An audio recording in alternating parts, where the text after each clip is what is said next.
다 함께 성경 암송하심으로 새벽 기도회 시작하겠습니다. 너희는 사도들과 선지자들의 터 위에 세우심을 입은 자라. 그리스도 예수께서 친히 모퉁이 돌이 되셨느니라. 그의 안에서 건물마다 서로 연결하여 주 안에서 성전이 되어가고 너희도 성령 안에서 하나님이 거하실 처소가 되기 위하여 그리스도 예수 안에서 함께 지어져 가느니라. 아멘. 오늘 함께 은혜 받으실 말씀은 사사기 9장 7절로 21절 말씀입니다. 저는 15절 말씀을 봉독해 드리겠습니다. 가시나무가 나무들에게 이르되 만일 너희가 참으로 내게 기름을 부어 너희 위에 왕으로 삼겠거든 와서 내 그늘에 피하라. 그리하지 아니하면 불이 가시나무에서 나와서 레바논의 백향목을 사를 것이니라 하였느니라. 아멘. 오늘 본문은 어제 본문과 계속 이어지는 이야기입니다. 그래서 먼저 오늘 본문의 배경이 되는 9장 5절과 6절을 같이 한번 보기를 원합니다. 제가 한번 읽어드리겠습니다. 오브라에 있는 그의 아버지의 집에 가서 여룻바알의 아들 곧 자기 형제 70명을 한 바위 위에서 죽였으되 다만 여룻바알의 막내 아들 요담은 스스로 숨었으므로 남으니라. 세겜의 모든 사람과 밀로 모든 족속이 모여서 세겜에 있는 상수리 나무 기둥 곁에서 아비멜렉을 왕으로 삼으니라.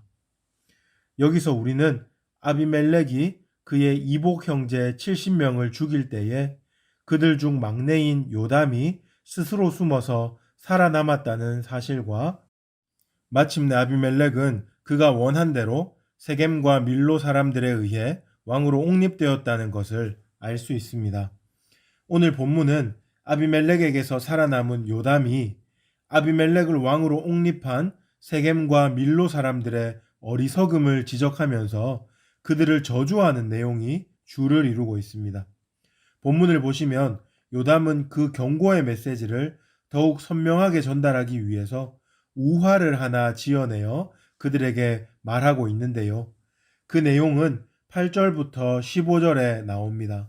그것을 제가 한번 간략하게 정리해 보겠습니다.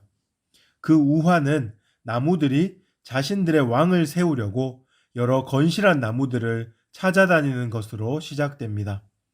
먼저는 감람나무를 찾아갔고 그 다음에는 무화과 나무 그리고 포도나무를 찾아갔습니다. 이 세 나무는 모두 아름답고 가치로운 나무로서 그 잎사귀와 열매가 매우 풍성합니다. 그런데 이 세 나무는 모두 자신에게 하나님께서 주신 다른 사명이 있기 때문에 왕이 될 수 없다고 거절합니다. 그래서 그 나무들은 마지막으로 가시나무를 찾아갑니다. 가시나무는 앞에 나온 새 나무와 비교할 때 잎사귀도 없고 열매도 없는 보잘것없는 나무입니다. 그러나 왕이 되어달라는 그들의 제안을 가시나무는 흔쾌히 수락하면서 15절과 같이 대답합니다. 15절을 다시 한번 읽어보겠습니다.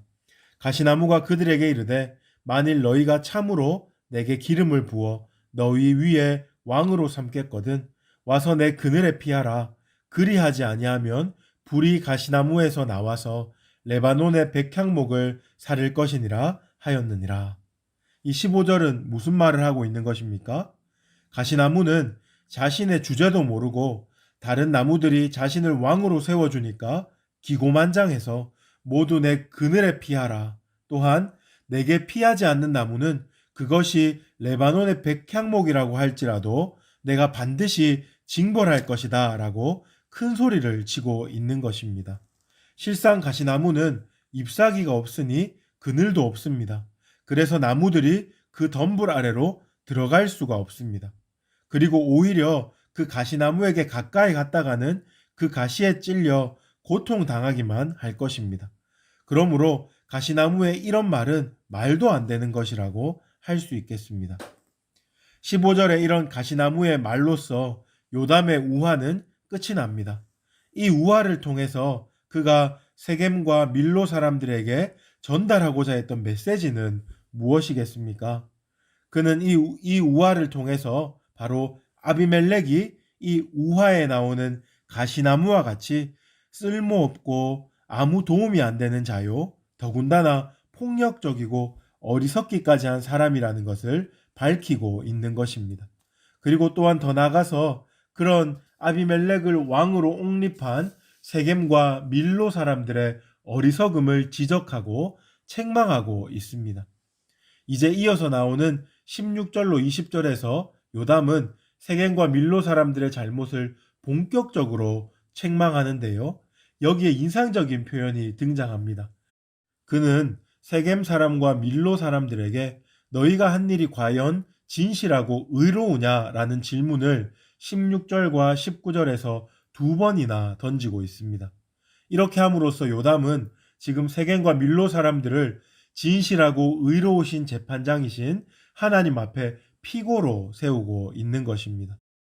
비록 요담은 사사로 세움을 받은 자는 아니었지만 지금 그는 세겜과 밀로 사람들이 하나님의 말씀 앞에서 자신들의 행동을 비추어 회개하고 깨닫고 돌이키기를 촉구하고 있는 것입니다. 하나님께서 요담을 통해서 그 백성들의 죄악에 대해 친히 경고하고 계신다, 이렇게 이해해도 되겠습니다. 그러나 세겜과 밀로 사람들은 이러한 요담의 경고에 무반응으로 응대합니다. 그들은 요담의 말에 귀를 기울이지도 않고 그의 말을 들을 기미조차 보이지 않습니다. 그래서 요담은 그들을 피해서 도망가게 되고 22절에 보면 아비멜렉은 그 이후로 3년 동안이나 이스라엘의 왕으로 그 땅을 다스리게 됩니다. 가시나무와 같은 왕이 다스리는 그 3년이라는 시간 동안 그 백성들이 얼마나 고통스러웠을지 한번 상상해 보십시오. 모르긴 몰라도 그 이스라엘 백성들은 아비멜렉의 통치 아래에서 지옥 같은 시간을 보냈을 것입니다. 이제 오늘 본문의 내용을 우리가 함께 다 살펴보았는데 저는 여기서 크게 두 가지 교훈을 말씀드리고 싶습니다. 첫째는 우리는 우리 속에 있는 욕심을 잘 제어해야 하는데요. 왜냐하면 사람이 자기 욕심에 눈이 멀게 되면 지혜로운 판단력을 잃어버리게 되고 결국에는 잘못된 선택을 하게 되기 때문에 그렇습니다. 욕심을 잘 제어해내지 않으면 좋은 기회는 다 놓치고 결국 가시나무 같은 악한 왕을 옹립하는 세겜과 밀로 사람들 같은 최후를 맞이하게 된다는 것을 우리는 오늘 말씀을 통해서 반드시 기억해야 하겠습니다. 자신의 욕심이 올무가 되는 것입니다. 그렇다면 어떻게 우리는 우리의 욕심을 제어할 수 있겠습니까? 성경은 동일한 어조로 우리에게 범사에 주님을 인정하고 성령 하나님의 돕는 은혜를 구하라고 명령합니다. 다른 왕도가 없습니다.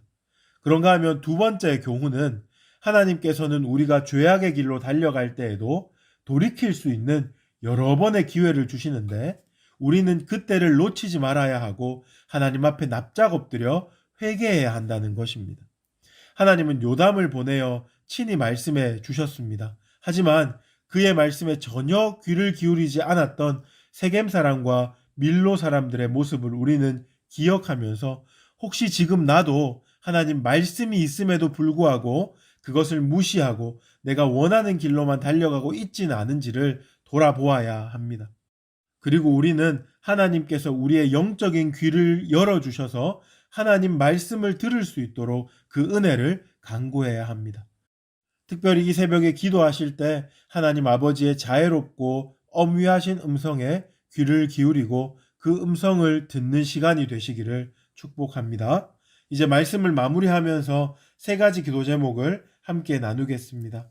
첫 번째로 성령 하나님의 은혜를 간구하며 나의 욕심을 절제하고 하나님의 뜻을 따라 살게 하여 주옵소서. 영적인 귀를 열어주셔서 날마다 하나님의 음성을 듣게 하시고 악한 길에서 돌이킬 수 있게 하여 주옵소서.